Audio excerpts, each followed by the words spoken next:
In this video, we are going to discuss the effect of charge and size of the atom on the acidity of organic compounds. So first, let's go over the relation between the charge and the acidity of organic compounds. Here we've got in this table a set of examples or a set of molecules, the hydronium ion and water and hydroxide ion, and their corresponding pKa values here.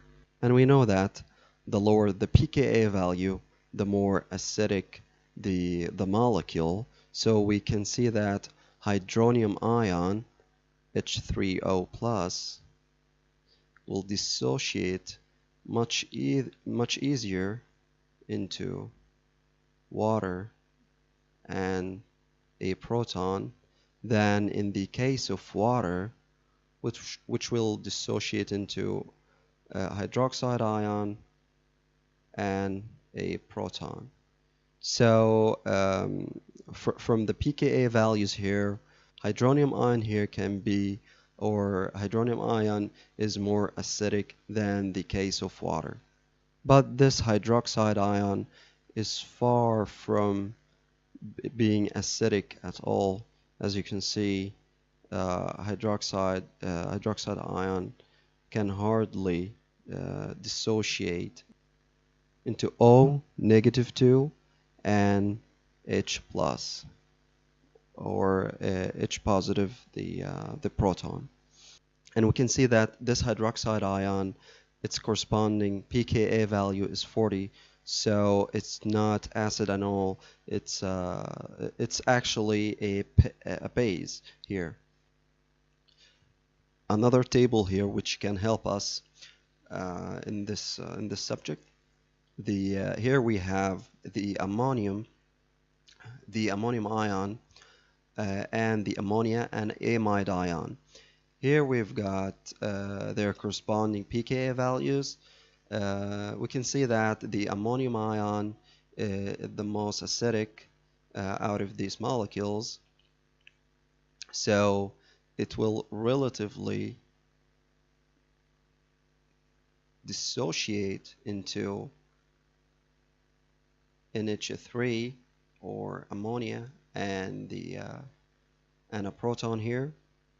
But in the case of the ammonia or the amide ion, it's much harder for them to dissociate into the corresponding proton and the conjugate bases.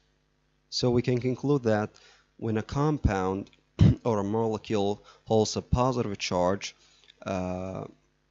it can dissociate easily into the corresponding conjugate base and a proton, so it will be more acidic. So a positively charged compound will be more acidic than the corresponding neutral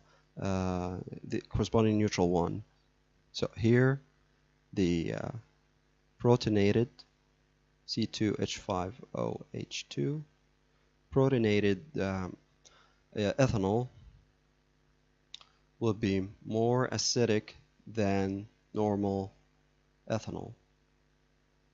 But a neutral compound, for example this amine, will be more acidic than this negatively charged conjugate base of the amine, for example. The other factor here, which the size of the atom and its effect on the acidity, we can see that a table here with a set of compounds: methane, ammonia, and water and hydrofluoric acid, and their corresponding pKa values. And as we said before, the lower the pKa, the more the acidity. So here in the hydrofluoric acid, it will be the most acidic, or the strongest acid out of all these compounds. Then water, then ammonia, then in the last place, or the least acidic, the methane molecule. The reason why we see this trend because of the stability of the corresponding conjugate bases, as here in case of the hydrofluoric acid, we can see that the fluoride ion here can be a little bit happy with this negative charge.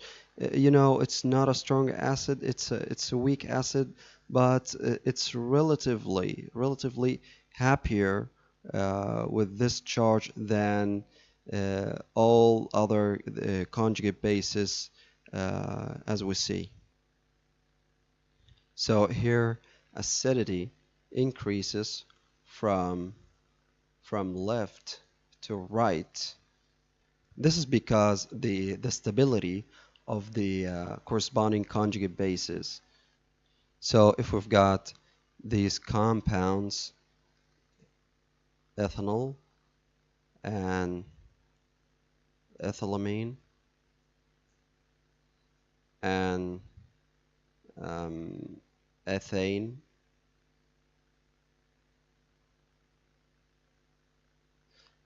the most here ethanol is a stronger acid than the ethylamine, which is stronger than the ethane molecule here. And this is related, as we said before, to the conjugate base, the stability of the conjugate base. Here, this conjugate base, ethoxide, is much stronger or much stable than the conjugate base of the corresponding amine, and this conjugate base is not the last conjugate base here of the corresponding ethane is not stable at all. So we've talked about the trend from left to right, but we want to see how the atomic size affects the acidity if we go from top to bottom or the vice versa. When they deprotonate, they give the corresponding conjugate bases. We can see that the conjugate base of the hydrogen sulfide is much or is more stable than the hydroxide ion. This is because the negative charge over the sulfur atom can be distributed over its large size. However, in case of this oxygen, it's not happy with that extra charge because the size of this oxygen atom is relatively smaller than the sulfur atom. So this thiol is more acidic than this ethanol, for example, because of the corresponding stability of the conjugate bases. This conjugate base is more stable than the ethoxide ion. I hope you enjoyed the video and don't forget to subscribe for more.